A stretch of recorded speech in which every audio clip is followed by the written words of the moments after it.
it's a live action cartoon. So kids enjoy it because of the slapstick comedy, but there's like messages for the adults, and it's a family film. Oh no, for sure. I love Home Alone. You know, I don't know if you ever read this, but I wrote an article in defense of Marv and Harry, and they're actually very good criminals. They're just Achilles, Kevin. Kevin. So I mean, these especially guys, in the second one. I mean, like if they just left Kevin alone in Home Alone 2, like they'd have gone away. They'd have done the crime. It'd be fine. Yeah, and even with the other one, they were very successful in robbing other houses. They're just hubris got to them because of a young child. Yeah, I think, well, Marv doing the whole wet bandits thing, just dumb. It's just him being stupid. But yeah, they were. I'm not going to root for them. I mean, you're saying he's thrown after in defense of them. Well, I guess because everyone's just saying how bumbling they are. But when you watch what Harry Lime, actually named after Orson Welles, a character from the Orson Welles movie, The Third Man. Yeah. I love how he's scoping houses out as a police officer, getting all the information on the block. He knows when all the timers go off. I mean, this is a smart criminal. Yeah, he's he knows what he's doing. He just wasn't expecting to have this ingenious inventor child there to stop him. How do you think he met Marv? Gut reaction is in prison. Think so? They were cellmates, was doing something else. But it could be a case of he's like his Harry's sister's boyfriend or something. He's kind of got roped in for a job because he owes someone a favor, and kind of Marv's just kind of tagging along, and they got on well, or Harry likes having someone else around to do the kind of the grunt work. And well, Harry, he's not the nicest guy to be around. Yeah, you're right. He's not a happy chap. So maybe Marv's the only one who'll kind of put up with him. Sorry, go ahead. Because I think that the bumbling comes from Marv for the most part. Their reputation for falling over and screaming. That's supposed to be Marv. Harry, as you say, Harry has good plans. Marv reacts very stupidly to most situations. You know what I think is very interesting about Harry is that he doesn't swear. He just says "razza frazza fricka fracka." He just turns into Muttley. Yeah, "razza frazza fricka fracka fricka fracka." Like that's how I used to joke around and swear like that all the time. He lets him fly. In Home Alone 2, he turns it up to 11 with his "razza frazzas." He does. You say he doesn't swear. Like the first film, that's the same year that he won the Oscar for Goodfellas, where he doesn't not swear. So maybe Pesci kind of got it all out of the system in Goodfellas and just had no swearing left. Yeah, Home Alone was ran originally out of cuss words. It was originally supposed to be rated R, but he didn't want to swear, so they switched it to so many people in that original script. yeah. Old man Bill Nighy gets wiped out. Marley gets killed. It wasn't a statue on the front door that got hit by every truck. It was an actual person. Yeah, it was one of the children. Yeah. And they broke into the house that they flooded, and someone was in there, and they walked by. There's just a body laying on the ground. Catherine O'Hara, she doesn't get a ride with John Candy. She basically takes out that entire polka group and steals their van. Yeah, just wipes them out. Just heads for the highway and gone. She didn't have to do it because they were being friendly. Yeah, but no, she was that desperate to get back home to her kid. She couldn't let anyone stand in her way, regardless of whether they're helping or not. She just had no choice but to take him out. Now, while watching this movie, 1 and 2, so there's a scene where she meets up with Tim Curry. There's another scene where she's talking about getting home. This is a woman who left her child behind and who let her child go to New York by himself. So to watch her, I mean, obviously you would, but it's a little grating now to hear her lecture people about how to treat a child.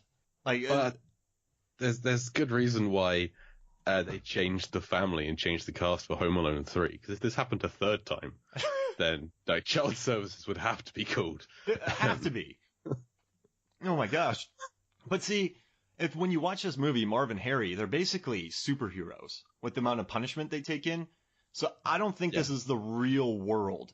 Even that movie, Angels with Filthy Souls, this is like an alternate world. This is like a layer. This is like Fringe, that TV show Fringe. And this is just another dimension where protective child services are more lax about their children. Everyone is immortal in these films. They can take so much punishment, but no one will ever die. But the people can be electrocuted until they turn into a screaming skeleton, and they will still be alive afterwards. So what's your favorite moment? So everyone's watched these a billion times, so we don't need to kind of recap them. But what's your favorite Marv Harry gets hurt moment, or like anything happens to them during 1 and 2? Highlight of the first one. Okay, Daniel Stern has a wonderful scream. Oh yeah. And the tarantula on the face is one of the top 5 movie screams of all time. I think it just has to be. Just that, like, there's a sudden intake of breath, and then just this real lung-busting yell. There's this giant tarantula on his face. That's I love that moment just because everything else has been planned. Like, Kevin's had a plan for everything. Like, everything has gone accordingly to his whole blueprint. And the tarantula's an improv. He wasn't expecting that. He didn't expect to be caught. just fluke that, the tarantula he let out just happened to be there. And he can improvise, he can use it, and then he runs away. And it's just Marv's reaction to the tarantula is great. And then flinging it onto Harry and breaking a few ribs with the crowbar. Just... I think, like, these guys are so tough they dented the crowbar. Yeah. It's a Tom and Jerry kind of short. There's a Joe Pesci outline in the crowbar. And did you know that Marv, well, Daniel Stern didn't really yell with the tarantula on his face. They ADR'd that in later. So he pantomimed. They actually did it once. They put the tarantula on his face once. That's all they could get out of him.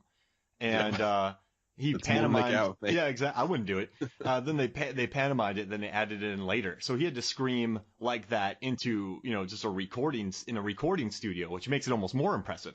Yeah, that's phenomenal. I've tried to, just in podcasting, tried to re-record dialogue to sound as though it's part of a conversation, and it's difficult to mimic. Like my esteem for voiceover artists is very high, and to get that stream in a booth without a tarantula, well done. Yeah, beautiful. And I think my favorite scene, I don't know why, of the 2 movies is just when Joe Pesci gets feathered. In the first one, it's so juvenile because it doesn't hurt him at all. It's just annoying. Yeah. It's just Kevin being a kid. Yeah. It's like, what can I do? I know, saran wrap, glue, and feathers. Done. Yeah. And like, so there's no hot poker, there's no bricks, there's no electrocution.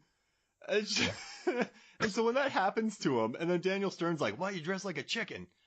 So I just laughed really hard. And so it's the least painful moment, I think, in the 2 films. But I just laughed. Joe Pesci got feathered for no reason. It didn't stop him. It didn't, there's no tar, just glue. It's just no reason whatsoever. That's what I like. It's the variety of traps. There's things that are quite sophisticated. There's the blowtorch above the doorway for that to open, and then there's a tripwire, just a tripwire, yeah. And it all works. Everything works. If I think that's kind of, if there's any kind of problem with Home Alone, which it's a wonderful film. I don't really fault it, but you require Harry and Marv to take the exact routes that they take for a lot of the things to work. Like, Marv needs to go down into the basement to lose his shoes and socks for him to then come through the window and stand on the Christmas ornaments. It wouldn't work if he tried that first, because if you're wearing shoes. So it's kind of fluke. But I honestly, it's a silly film to nitpick, because, as you say, it's not in the real world. Yeah. And A Quiet Place ripped off Home Alone. With the nail in the stairs? Yes. Oh, yeah. I just thought about that. But sorry, go ahead. Oh no, I was just saying Krasinski's under fire, man. Yeah, plagiarizing. He's stealing from the master, from John Hughes. Yeah. But the tarantula on the face is my favorite part of the first film. But you're talking about the dressing like a chicken is painless. One of the most painful things. I will watch Daniel Stern get hit in the face with a brick. Yes. Forever. That would never not be entertaining, as far as I'm concerned. Daniel Stern is a wonderful actor. I love him.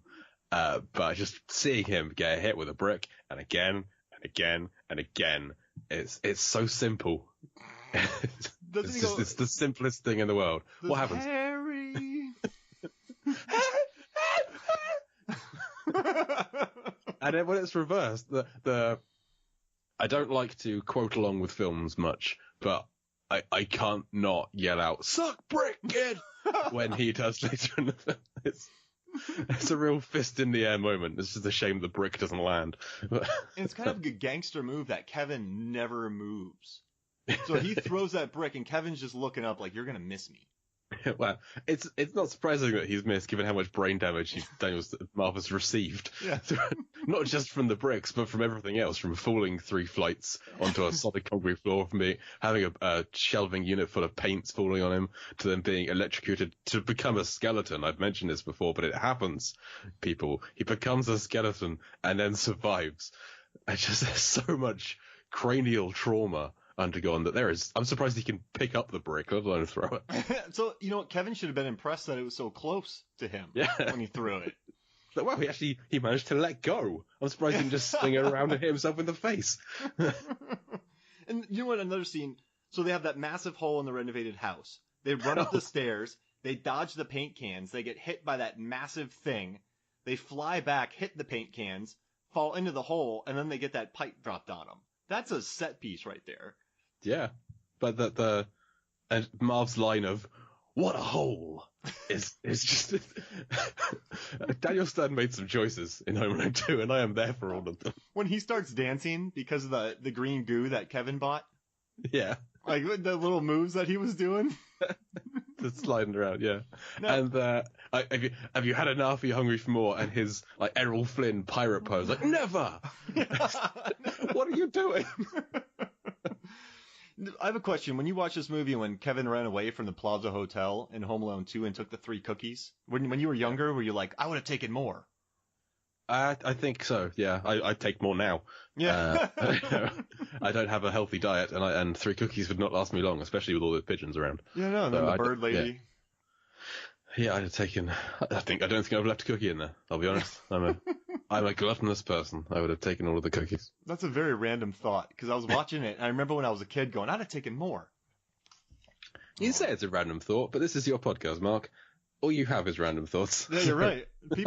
I think people who are listening to this right now would be like, did Mark just put together something really thoughtful? Like, I think they'd stop listening. Or they'd be really confused, frozen in place. That's a cogent point he had there. You know in The Matrix where they freeze everybody and people are just perfectly still? Like, that's what everyone would be like if they heard that from me. I don't know what to do.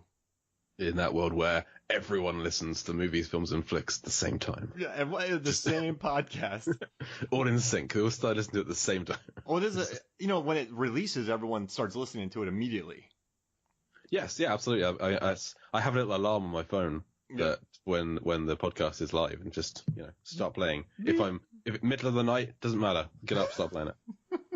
I've been kind of mean lately. No pausing. I've been mean lately and like making sure it goes off at because we have a massive billions of people listen to us, so I've been switching it to where I don't make sure like one country doesn't get it at night all the time. I switch it around. Sometimes it's Malaysia, like that kind of area. Sometimes it's like the Australian time zone. Like all the different time zones get different. You've got to keep the listeners guessing. Yeah, that's right. Keep on their toes. I do like did Mark just compare Citizen Kane to Lawrence of Arabia by way of the economic struggles of Malaysia in the 70s? Like this is a Yes, of course he did. Yeah. Why are you even questioning this? I read an article about the making of Angels with Filthy Souls. Yeah. And they filmed it in one night in Chicago. The actors were supposed to be switched. The guy who got shot was supposed to be the guy behind the table. But one of the guys had a bad back and he couldn't bend over. So they switched the roles. I think that would have made a very different film, because the guy behind the desk, I'm not sure when the first time I watched Home Alone is, but he's been just a part of my psyche. You filthy animal. You filthy animal. Just You've been smooching everyone. Cliff. No. He was here last night. He was smooching with my brother. Love that guy. I mean, someone wrote that scene. Like, Kevin's really good with remotes. He's yes. Impossibly good, you might say. Like, he can, with his little talk boy thing, he can get that to the exact right position he wants it to be without testing that first, which it's impossible to do. I'm sure some of your listeners may not know what cassettes are. but it was very difficult to tell where you were on a cassette tape before hitting play. It was never the right place.